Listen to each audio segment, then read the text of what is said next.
Olá pessoal, tudo bem? Val Besqueira na área, queira ou não queira, e mais um vídeo aqui para vocês, a segunda parte dessa nossa análise sobre a Lei 8429/92 e demais alterações posteriores, certo? Lembrando, né, que é um complemento, um outro ponto de revisão para vocês que estão estudando este assunto, certo? Bom, outro tópico aqui no que diz respeito aos atos de improbidade, certo? São 41 situações, para você ter ideia, tá? 12 no artigo 9º, que é o enriquecimento ilícito. Você tem 21, então a maior quantidade de situações você tem, né? Estão estabelecidas lá no artigo 10, que é o prejuízo ao erário, dano ao erário, e 8 situações estabelecidas lá no artigo 11, que são os atos que atentam contra os princípios da administração. Bom, existe um ponto aqui a considerar, né? O artigo 9º, enriquecimento ilícito, existe uma certa polêmica para saber se efetivamente o que está estabelecido no artigo 9º são situações taxativas ou meramente exemplificativas. No texto da lei, você vai ver que no artigo 9º existe a expressão notadamente.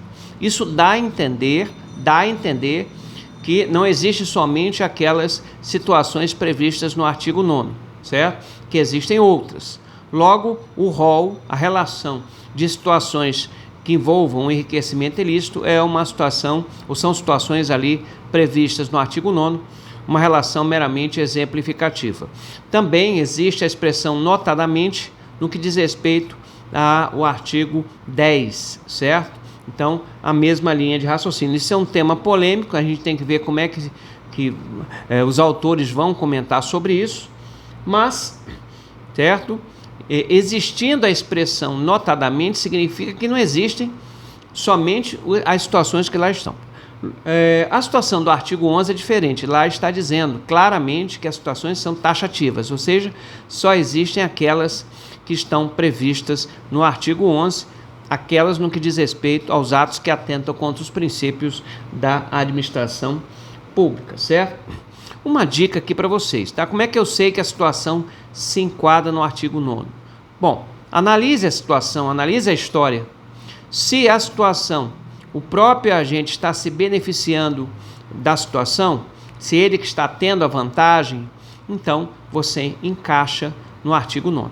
Agora, se for um terceiro que esteja se valendo da situação, se beneficiando, ou esse terceiro, né? Nesse caso específico aí, causando um prejuízo erário, então é o nosso artigo 10, tá bom? No que diz respeito ao artigo 11, são só 8 situações, e 2 delas nós já conhecemos, que é o nepotismo e também a promoção, a propaganda oficial do governo para a autopromoção do agente, certo? E a maioria das situações previstas no artigo 11 ferem a publicidade, tá bom? Então dê uma olhadinha lá a respeito desse aspecto. E claro, lembrar que não existe, né, nessas situações a modalidade culposa. Todos têm que ter o dolo e o dolo tem que ser específico. Perfeito? Bom, vamos lá. Seguindo aqui. Importante. Antigamente, antes da modificação dessa lei, somente a suspensão dos direitos políticos e a perda da função pública, somente essas 2 situações é que admitiam o trânsito em julgado da sentença. Agora não. Com a modificação da lei, artigo 12, parágrafo 9º, todas as sanções previstas nesta lei, tá, necessitam do trânsito em julgado da sentença condenatória. Obviamente aí na justiça, tá?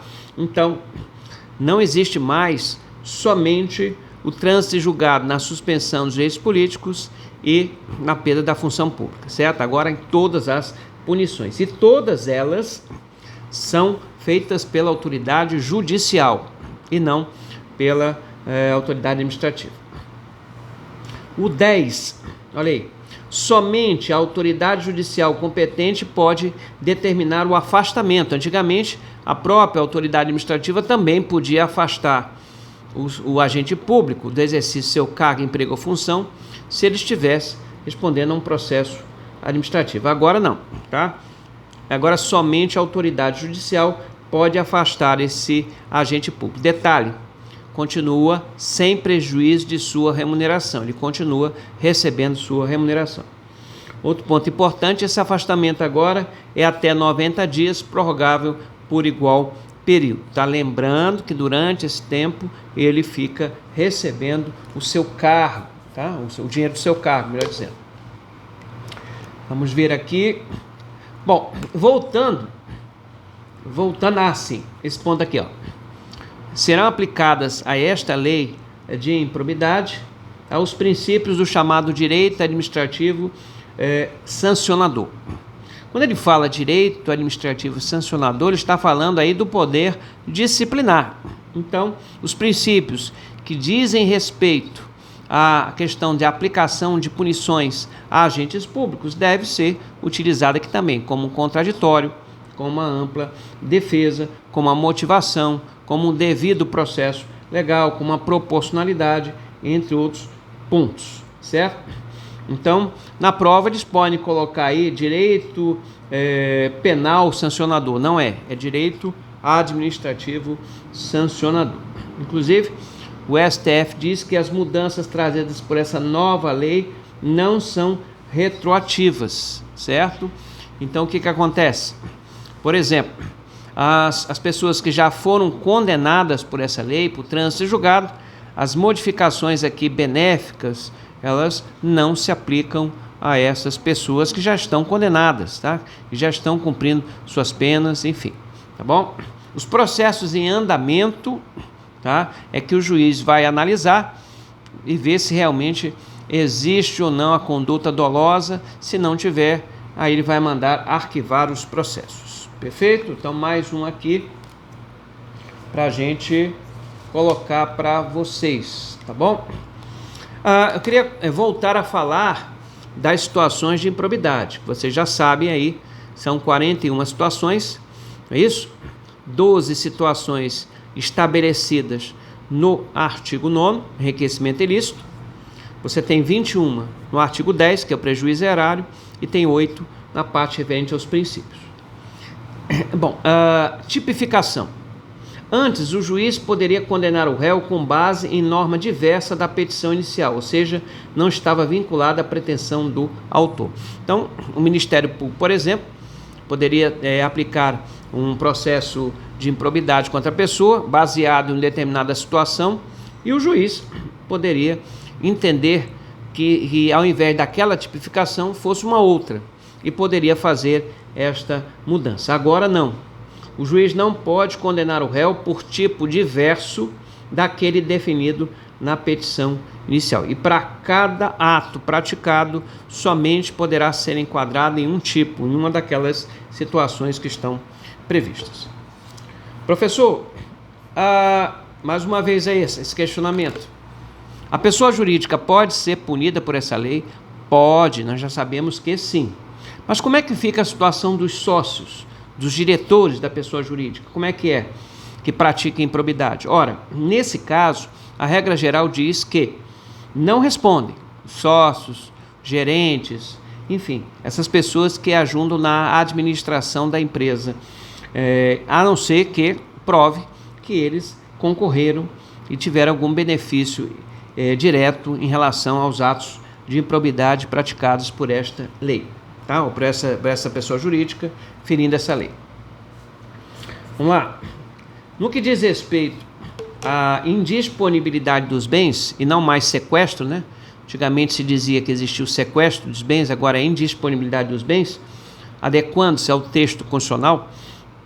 Antes, as contas bancárias eram as primeiras, né? que eram suspensas aí, se tornavam indisponíveis, justamente para que ficasse resguardado a indenização, né, o retorno face a algum prejuízo que a pessoa efetivamente causasse.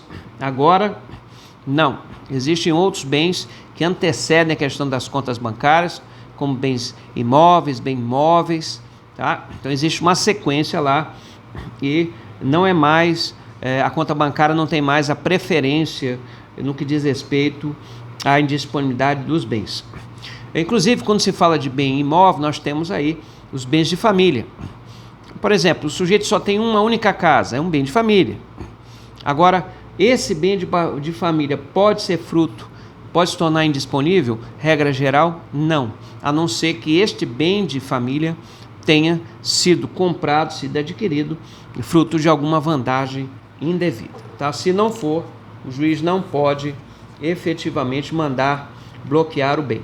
E detalhe, antigamente era mais fácil, né, para a justiça mandar bloquear esses bens, tornar indisponíveis. Agora não, tá? Agora tem que provar a efetivo risco de dano para que efetivamente a conta dessa pessoa ou os bens dela se tornem indisponíveis. Perfeito? Então você tem aí esses pontos. Vamos continuar aqui, vamos ver mais aspectos para eu colocar aqui para vocês. Bom, vamos lá. Pronto. Por enquanto tá bom, né? Para também não ficar o vídeo grande. Então, no nosso segundo vídeo, nós paramos aqui. Em breve eu retorno com mais informações acerca da nossa lei de probidade. Um abraço.